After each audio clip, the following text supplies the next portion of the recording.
Hello guys, कैसे हैं आप सभी लोग। Welcome back to my another video. Guys, आज की इस वाली वीडियो में हम लोग बात करने वाले हैं क्या माइक्रो ट्रांजैक्शन गेमिंग को ruin कर रहा है। गेमिंग जो पहले फन, पैशन और स्केप होता था, क्या अब सिर्फ पैसा कमाने का बिजनेस बन गया है। आजकल ऑलमोस्ट हर गेम में एक चीज कॉमन हो गई है, माइक्रो ट्रांजेक्शन्स। लेकिन सवाल ये है कि क्या माइक्रो ट्रांजेक्शन्स गेमिंग को इम्प्रूव कर रहे हैं या गेमिंग इंडस्ट्री को स्लोली डिस्ट्रॉय कर रहे हैं। आज हम इसी टॉपिक पर ऑनेस्ट डिस्कशन करने वाले हैं, तो बिना किसी देरी के वीडियो को शुरू करते हैं।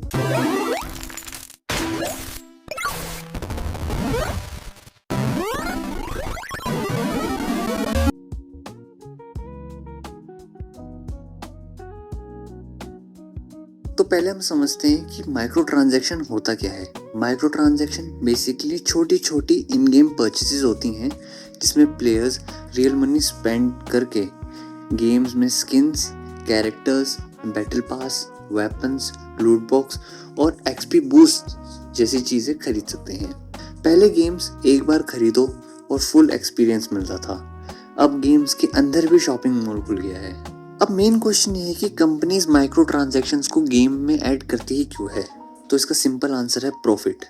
गेम बनाना एक्सपेंसिव होता है और गेम कंपनीज कंटिन्यूस रेवेन्यू चाहती हैं, इसलिए लाइव सर्विसेज, गेम में सर्वर अपडेट, इवेंट्स सब मेंटेन करना पड़ता है।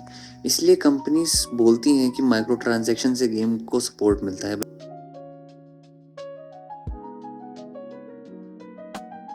प्रॉब्लम तब स्टार्ट होती है जब माइक्रो ट्रांजैक्शंस गेम को पे टू विन बना देता है।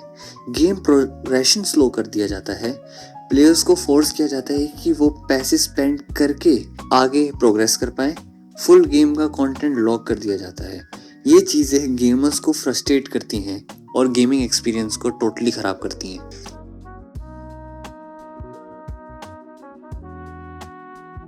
तो हम बात कर लेते हैं उन कंपनीज की जिनका ट्रैक रिकॉर्ड माइक्रो ट्रांजैक्शन में वैसे ही बहुत ज़्यादा ख़राब है।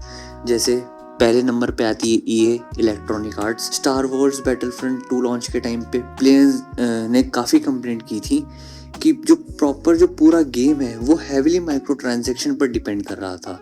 स्पोर्ट्स गेम जैसे फीफा, EA स्पोर्ट्स FC और मॉडर्न अल्टीमेट टीम मोड भी काफी लोगों के अकॉर्डिंग एक्सपेंसिव हो सकता है। इस लिस्ट में दूसरा नाम आता है एक्टिविजन ब्लिजार्ड का। एक्टिविजन ब्लिजार्ड भी क्रिटिसिज्म फेस करता है, specially call of duty skins pricing के लिए, बैटल पास सिस्टम के लिए, कॉस्मेटिक बंडल्स जो काफी कॉस्टली हो सकते हैं। कई प्लेयर्स बोलते हैं कि बेस गेम ऑलरेडी एक्सपेंसिव होता है, उसके बाद एक्स्ट्रा परचेज भी होता है।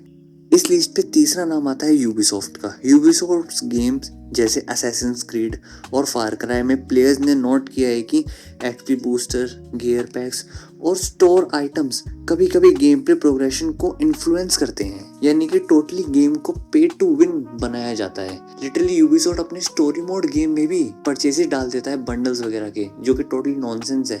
और ये नहीं, इस लिस्ट में अगला नाम हम सबकी फेवरेट गेम GTA बनाने वाली कंपनी टेक टू का भी आता है, टेक टू इंटरैक्टिव, जो लिटरली NBA 2K सीरीज बनाती है। NBA 2K सीरीज में वर्चुअल करेंसी सिस्टम पर भी गेमर्स काफ़ी कंप्लेंट करते हैं। कई प्लेयर्स के अकॉर्डिंग कैरेक्टर अपग्रेड करने के लिए काफ़ी ग्राइंडिंग या स्पेंडिंग रिक्वायर्ड होती है। मतलब ग्राइंडिंग ठीक है, बट स्टिल अगर आपको NBA जैसी गेम में अगर आपको अपने कैरेक्टर को अच्छे लेवल तक लेके जाना है तो आपको लिटरली बहुत ज़्यादा रियल मनी स्पेंड करना पड़ेगा गेम में। ये बात हो गई PC गेम्स की। मोबाइल गेम्स का हाल तो इससे भी ज़्यादा बुरा है। मोबाइल गेम्स में माइक्रो ट्रांजैक्शन बहुत ज़्यादा एग्रेसिवली होती है। Mobile games companies like Tencent और नेटीज ये अपनी गेम में भर भर के लूट बॉक्स डालते हैं, जो लिटरली गेम का एक्सपीरियंस खराब करती है और ये स्पेशली गेम को पे टू विन भी बनाता है। तो अभी हम बात कर लेते हैं कि क्या माइक्रो ट्रांजैक्शन सच में ही इतने ज़्यादा गलत होते हैं। लेकिन ऑनेस्ट बताऊं, हर माइक्रो ट्रांजैक्शन गलत नहीं होता। अगर माइक्रो ट्रांजैक्शन सिर्फ cosmetic items, optional battle pass और फ्री अपग्रेड सपोर्ट के लिए हो तो बहुत से गेमर्स उसे एक्सेप्ट करते हैं, क्योंकि इसमें क्या है, आपको फोर्स नहीं किया जाता, स्टोरी पे कोई इम्पैक्ट नहीं पड़ता और आपको अपने कैरेक्टर या गेम में अगर आपको आगे प्रोग्रेस करना है तो आपको ग्राइंड से या फिर अपनी स्किल से करना होगा, ना कि पैसों से। तो इस स्टेज पे माइक्रो ट्रांजैक्शन को कोई भी गेमर एक्सेप्ट कर लेगा।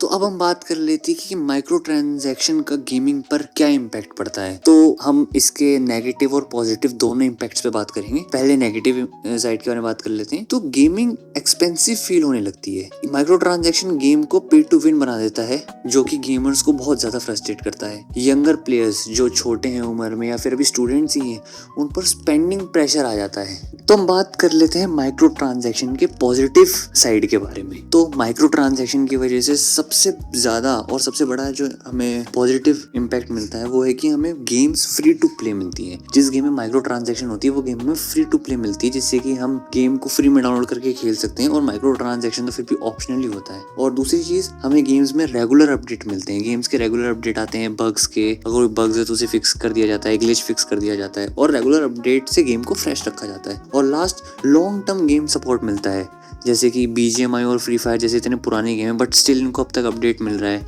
नए नए कोलैबोरेशंस हो रहे हैं। तो ये गेम को फ्रेश रखता है और गेम को लॉन्ग टाइम के लिए रेलेवेंट बनाता है।